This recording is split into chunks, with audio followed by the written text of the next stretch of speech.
Değerli basın mensupları, sevgili dostlar, dünyadaki gelişmelere derinlemesine bakıldığında Müslümanların her zamankinden daha fazla İslam kardeşliğine ihtiyaç duyduğu görülecektir. Ancak bu yönde maalesef herhangi bir Müslüman adımı da görülmemektedir. Yüce Allah Kur'an-ı Kerim'in Maide suresinde "Ey iman edenler! Yahudileri ve Hristiyanları dost edinmeyin. Zira onlar birbirlerinin dostudurlar. İçinizden onları dost tutanlar onlardandır. Şüphesiz Allah zalimler topluluğuna yol göstermez" diyor. Ancak son yıllarda ABD'nin ve İsrail'in isteklerine karşı çıkmayacak ılımlı İslam ve Müslüman oluşturma faaliyetleri çokça duyulmaya başlanmıştır. Bu faaliyetlerin başında da dinler arası diyalog gelmektedir. Bu ad altında Müslüman ülkelerdeki herhangi bir dini sıkıntı çekmeyen gayrimüslimlerin daha çok söz sahibi olmaları, ülke gündemlerini daha fazla meşgul etmeleri sağlanıyor. Ayağını oluşturan insanların ülkelerinde nedense Müslümanların sorunları, sıkıntıları hiç gündeme gelmiyor. Dinler arası diyalog, namazını kılan, orucunu tutan, hacca giden, ancak ülke yönetimlerine talip olmayan, etliye sütlüye karışmayan, Siyonistlerin, emperyalistlerin isteklerine sorun çıkarmayan Müslüman anlayışının adıdır. Kur'an-ı Kerim'de Ali İmran suresinin 67. ayetinde Yüce Allah, İbrahim ne Yahudiydi ne de Hristiyandı. O dosdoğru bir Müslümandı ve müşriklerden değildi denilmesine rağmen Hazreti İbrahim'in 3 dinin atası olduğu safsatası ve makamının Şanlıurfa'da olması bahane edilerek dinler arası diyaloğun hemen her çalışmasının ilimizde yapılmasını kabul etmiyoruz. Bu anlamda bundan 7 yıl önce dinler arası diyalog ve dinler bahçesi oluşturma gayretlerinin bir nüvesi olarak ihdas edilen Halil İbrahim buluşmalarını da kınıyoruz. Yıllardır yerli yabancı onlarca diyalog yanlısı kişinin Şanlıurfa'ya getirilmesi, il içinde yapılan lüzumsuz harcamaları da şiddetle kınıyoruz.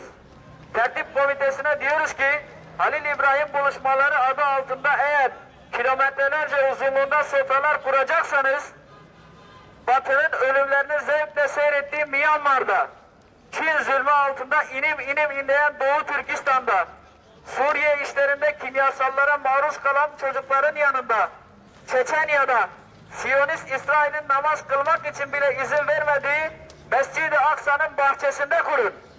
Sofra açmanın yeri hiçbir gayrimüslimin işkence görmediği, öldürülmediği Şanlıurfa değildir. Diyalog kurmak için harcadığınız onca zaman ve paraya rağmen hiçbir karşılık görmediniz. Bilakis son 10 yılda İslam ümmeti tarihinin hiçbir devresinde olmadığı kadar zulüm, baskı gördü ve görmeye devam ediyor. Gelin bu lüzumsuz işleri harcadığınız milletin paralarını ilimizin ihtiyaç sahiplerine dağıtalım. Öğrencilerimize burs olarak verelim. Mezarlıklarda altın vuruşlarla ölen gençlerimizin sayısı artmadan madde bağımlılarının rehabilitesinde kullanalım. Değerli basın mensupları, biz Anadolu Gençlik Derneği olarak dinler arasında iletişime evet diyoruz. Ancak dinler arası diyaloğa hayır diyoruz. Diyalog için kişinin bazı koşullarından, isteklerinden vazgeçmesi gereklidir.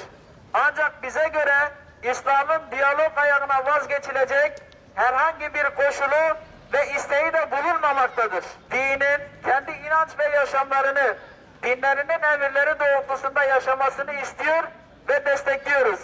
Ancak dinler arası diyalog, Halil İbrahim buluşmaları gibi mağlayani işlerle uğraşan kardeşlerimize diyoruz ki, gelin bu batıya ve emperyalistlere yaranma sevdasından, diyalog kurma çalışmalarından vazgeçin.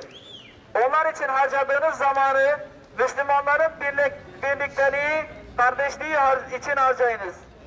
Son olarak biliyoruz ki kafirler istemese de Allah nurunu tamamlayacaktır.